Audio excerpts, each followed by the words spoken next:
Time to turn things over to Carly Agro for our first look at sports. Carly, in the NSRBL this year, you could say that the Twins were fairly dominant, but the Brewers managed to at least make it a competitive final, I guess. Oh yeah, and the Brewers have made an appearance in the final for the 9th straight year, so this really was a series to remember.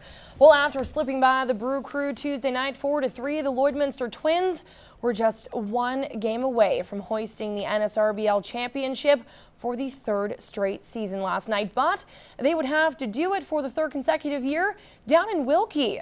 We pick things up for you 3-2 for the Brewers. Top of the 3rd here with 2 ducks on the pond. Jamie Smithson knocks one deep to right. It's out of the reach of Jason Schell. Kelly Hoffer will get around and touches home. And just like that, we are tied at 3s. A couple of batters later, runners on 2nd and 3rd. Brian Brewer slaps a single to the left. DJ File and Jamie Smithson come around to score. The Twins take the 5-3 lead. They will go on to add to it here in the 5th. DJ Fowle drives a double to the gap in left center. Kelly Hoffer rounds all the way from first. That makes it 6-3 for the Twins. They brought home a couple more runs eventually to lead by 5. The Twins showed they could get it done here with the sticks. Their defense also comes through. Jason Schell bops one deep to center. Riley Curry tracks it down. He makes a leaping grab. Now in the 6th, the Brew Crew inch a little closer here with runners on the corners. Mitch Nielsen slashes a seeing eye single past the left side of the infield. Both runners get the wave to run. That would cut the Twins lead 8-5, but that is as close as they would come. 9-5 here in the 7th. Troy Winterholt gets Aaron Slittler to pop out to the end of the game. The Lloydminster Twins are the NSRBL champs for the 3rd straight year and do so with a 42-game unbeaten streak. There they are, enjoying their celebration. And of course, the bubbly. Too bad Streck wasn't there to pop one himself. Outstanding. I mean, to win 3 in a row, 42 straight without a loss in this league is unbelievable. It just goes to show the credit and the guys we have in that dugout, man. First time playing with these guys, first time playing in Lloyd, so it's been a few years since I played some ball. It was good to get back into it for a year, and it was awesome. You're like a champ. They look like they're having some fun, and boy, do they deserve it. All right, well, we go to the Chucks now, where some say it's not about whether you win or lose, it's about how you play the game. Well, for the Chucks, it's a little more, actually a lot more complicated than that. You have to run fast, clean, and a good start can make or break you. Well, last night in day 1 of turning and burning at Halstead Downs, the horn and the impact that it had on the starts was the talk of the track. For Jamie Labicane in Heat 2, it came quick. He's underway, stoves go in, Outriders mount up, and we are out of town in a hurry. We just got into the barrels, and I barely got stopped, and the horn went, and my lead team wasn't really set that wrong, and then I had to do a bunch of driving to get out of it. For Roger Moore in Heat 8, it didn't come soon enough.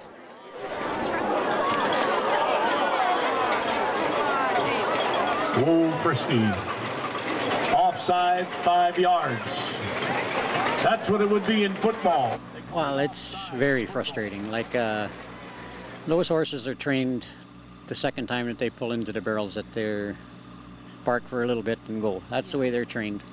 When you get a false start like that, it throws everything off. Fortunately, 007's outfit did bounce back and fast. Moore clocked not 1 but 2 top times. After a 2-second penalty in Heat 2, the orange and black clocked a 1:16.76 and a 1:16.78 to finish 1 and 2 on the night. Heading into day 2, Moore's keeping his cards close, and his rapid runs are turning heads. Both outfits basically do the same thing, and the point wagon there usually is quicker in the barrels than that there, so that's why I put them on a 1 barrel. And I don't know, I brought 3 outfits here, and all 3 of those outfits will do the same thing, and yeah, it worked out good. I'm just going to go out there, take my time and make my barrels properly, and then see where I am after that. Roger Moore's horses are obviously flying to get 1-2 on the night, and good for him. That's all I can say. Heading into day number 2, Moore sits 5th in the standings. He is 23.5 points shy of 4th place, Brian Labicane. Inside the CPCA, the view from the barns, the wagon box, and from the track. Ignite your adrenaline. The hockey world continues to mourn the loss of Rick Rippon. Well, today we learn more about the impact his passing has had closer to home, especially in the Lakeland region. Bonnyville Pontiac's head coach Chad Mercier coached Rippon for 2 years when he played with the Regina Pats of the Western Hockey League. This kid was something special, really, and fought and competed for everything that he got. And to see at 27 years old him not be with us is devastating.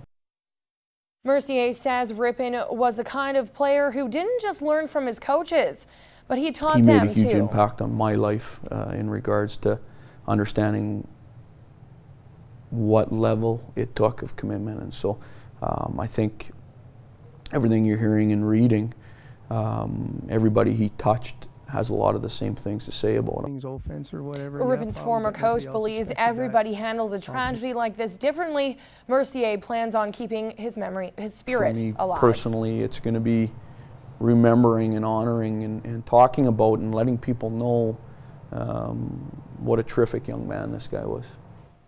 The Lloydminster Reapers have only been around for a few years, but if it wasn't for Shane Wall, there might not be a Reapers team at all. Matt Schumont caught up with Shane and got the inside scoop on how he formed one of the best rugby teams in Saskatchewan on this week's edition of the Superstar Next Door. For Shane Wall, driving to Sherwood Park 3 times a week to get in a game of rugby was starting to get a little old. So when he wanted to start a team of his own in the border city, he had tons of support. We had enough interest from the Lashburn High School guys, and we figured that we might have enough to start a club. So we gave it a whirl. We started out in the gym with 3 or 4 guys at the first practice and just built from there. Only existing for 3 years, Shane is overwhelmed with the success the Reapers Club have had early on. The first year we were in the league, 2 years after we started, so 07, we won our league second division provincials, and every year since then we've either been in the provincial final or the league final, and we've always had amazing athletes going to the provincial level and playing on the all-star teams. With 2 men's and 1 women's team, the game of rugby has grown in the border city, giving Shane a good reason to expand the program to high school students all the way down to its mini programs. It's definitely nice to see the high school level guys hit that provincial level and then come over to the men's side and actually play senior rugby. Shane has even gone all the way to bringing in a couple players every year from Wales to come play for the club, and he says the experience they gain from those players is unreal. They had not only on the field but off the field, they bring some of the history and some of the game-like things that they do, and it's just to have that experience for our players to have the chance to go over and do that. It's something that not a lot of sports offer. Matt Schumont, Newcap Sports. Brought to you by your local BRP dealer. Power Merchants of St. Paul, Norsask of North Battleford, and RecTech Power Products of Lloydminster, your local BRP dealers. Now, if you happen to have a superstar like Shane living next door, we would like to hear from you. Please drop us a line at superstar@newcap.ca. Well, drivers and their outriders will be back on the track in about an hour for night number 2 of racing. Now, so far, Aaron Strack's attempt to dress like a cowboy is coming along, but he's still not quite ready to leave Lamley's. Today, he got one step closer to completing his Western getup. That's good. Next on the list, a shirt. Again, so many to choose from. Let's start with the basics. Still, our #1 selling shirt is plaids, but they come in a variety of different brands now, small plaid, big plaid.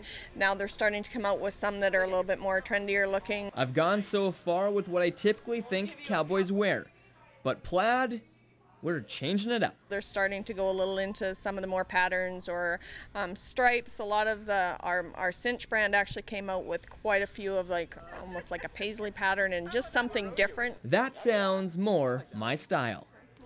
Is it maybe tighter the better? Just like jeans? No, no, not the tighter the better. Depends again on what you're doing with them. The retro styles tend to be a little bit more fitted through the body.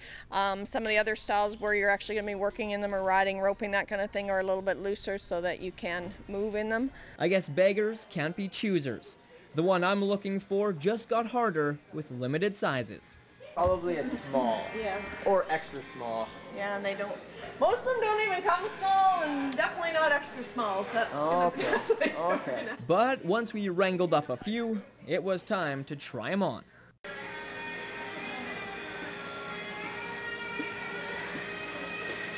You're gonna have the cowboy strut.